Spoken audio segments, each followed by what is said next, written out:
এসো হয়ে সবে একজোট, দাড়ি পাল্লাহে দেব ভোট। এসো হয়ে সবে একজোট, সাইফুর রহমান ভাইকে দেব ভোট। কতজন দেখলাম কত কিছু শুনলাম, কতজন দেখলাম কত কিছু শুনলাম, সবাই মনে দিছে চোট। এবার দাড়ি পাল্লায় দেব ভোট, মোরা হয়ে সবে একজোট, সাইফুর রহমান ভাইকে দেব ভোট। মোরা হয়ে সবে একজোট, যেই এলো কথা দিল রাখেনি সে কথা, নিজের পকেট ভরতে শুধু ছিল ব্যাকুলতা। যেই এলো কথা দিল রাখেনি সে কথা, নিজের পকেট ভরতে শুধু ছিল ব্যাকুলতা।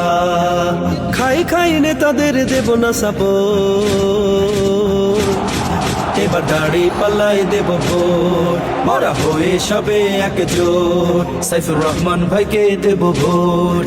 মোরা হয়ে সবে একজোট, সাইফুর রহমান ভাই সৎ যোগ্য লোক, দেশ দশের উন্নয়নে। আসসালামু আলাইকুম।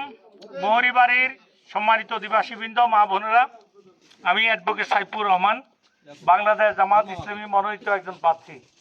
তো আমরা আপনাদের বাড়িতে আসছি আজকে, এই উপলক্ষে আপনাদের সাথে দেখা সাক্ষাৎ করা, মত বিনিময় করা, আপনাদের খোঁজখবর নেওয়ার জন্য আসা। গদারিয়াটা আমাদের একদম মিরেসরাই উপজেলার 16টা ইউনিয়নের সর্বশেষ ইউনিয়ন, 16 নম্বর ইউনিয়নে। তো যাই হোক, নির্বাচন যেহেতু আসছে সামনে, এই নির্বাচনে আপনারা জামাত ইসলামীর সাথেই থাকবেন। আমরা জামাত ইসলামী এ দেশে যে সৎ লোকের শাসন প্রতিষ্ঠা করতে চাচ্ছি। আমরা চাচ্ছি যে মানুষে মানুষে ভেদাভেদ দূর করে দিতে, ন্যায় বিচার প্রতিষ্ঠা করতে। সামাজিকভাবে যে অত্যাচার অনাচারগুলো চলছে, দখলদারিত্ব চলছে, চাঁদাবাজি হচ্ছে, একজনের জায়গা একজনের দখল করে নিয়ে যাচ্ছে, কোনো সম্মান ইজ্জত কেউ রক্ষা করে চলছে না। আজকে একজন লোক আসে আমাকে কান্নাকারি শুরু করলো, তাকে বাধ্য করছে 2 লাখ টাকা দিতে। টাকা যেহেতু নাই, সে তার ভূতে ঢুকছে, 37,400 টাকা পর্যন্ত ছিল, সেগুলো তুলে আমাদের বাড়িয়ারহাটের সন্ত্রাসীরা নিয়ে গেছে। এই কষ্টের কারণে উনি আমার সাথে দেখা করতে আসছে এবং উনি নিজেই জনসভায় এই বক্তব্যগুলো দেবেন। ওনার বাড়ি হলো 5 নম্বর ইউনিয়নে। তো যাই হোক, এইভাবে আমাদের মিরেসরাইতে দীর্ঘদিন থেকে চলে আসতেছে নীরব সন্ত্রাস, নৈরাজ্য, জোরপূর্বক টাকা আদায়, এগুলো কিন্তু বন্ধ করতে হবে। প্রশাসন কাছে হয়তো তারা যাচ্ছে না, মামলা দিচ্ছে না, এই জন্য প্রশাসন কিছু করতে পারতেছে না। তারপরও আমি বলছি যে একটু সময় দেওয়ার জন্য, নির্বাচন পর্যন্ত কষ্ট করে অপেক্ষা করার জন্য।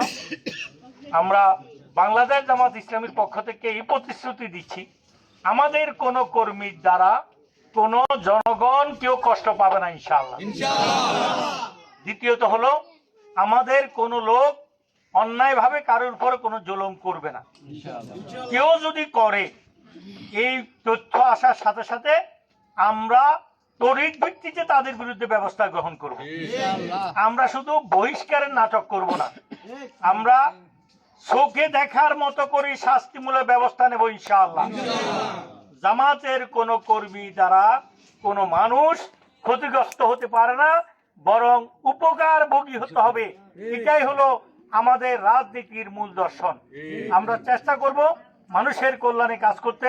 আমরা আল্লাহর কাছে তৌফিক চাই এবং আপনাদের দোয়া চাই, যাতে করে আমরা এই দেশটাকে সুন্দর করার যে সিদ্ধান্ত নিয়েছি, নিজেরা ভালোভাবে চলার যে সিদ্ধান্ত নিয়েছি, জনগণকে সাথে নিয়ে যে চলার সিদ্ধান্ত নিয়েছি, এটা যাতে আল্লাহ রাব্বুল আলামিন কবুল করে, সেই তৌফিক কামনা করে, জনগণের সবাই কল্যাণ কামনা করে, এই বাড়ির ভবিষ্যৎ সুন্দর হোক এটা কামনা করে। আমি দেখতে পাচ্ছি এখানে ছোট ছোট বাবুরা আছে এবং অনেকেই লেখাপড়া করছে। আপনারা আপনাদের ছেলে মেয়ের প্রতি যত্ন নেবেন, তাদের লেখাপড়ার প্রতি যত্ন নেবেন, যাতে করে আমরা আলোকিত বাংলাদেশ গড়ার জন্য যেরকম যোগ্য লোক দরকার, সেগুলো আপনাদের বাড়ি থেকে পেতে পারি। আপনাদের সবাইকে ধন্যবাদ। আল্লাহ হাফেজ।